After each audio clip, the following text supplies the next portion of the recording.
మీరు కూడా ఇంట్లో ఇంత ఫ్రెష్గా పుదీనా హార్వెస్ట్ చేయాలంటే ఎలా నాటాలి కొమ్మలను అనేది ఈ వీడియోలో చూపిస్తానండి. వీడియో చివరి వరకు కూడా ఎక్కడ స్కిప్ చేయకుండా చూడండి. ముందైతే పుదీనా ఆకులన్నీ గిల్లేసుకున్న తర్వాత మిగిలిన కాడలు ఉంటాయి కదా, వీటినైతే ముదురువన్నీ కూడా కలెక్ట్ చేసుకొని మనం నాటేంత వరకు కూడా వీటిని నీళ్ళల్లో వేసి ఉంచండి, ఎండిపోకుండా ఉంటాయి.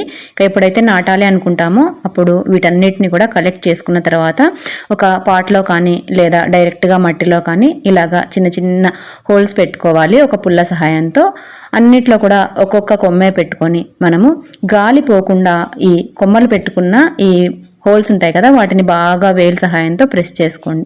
ఇంతేనండి. మనం రోజు కూడా వీటికి నీళ్లు పోస్తూ ఉన్నామంటే చిగుళ్ళు అనేవి వస్తాయి.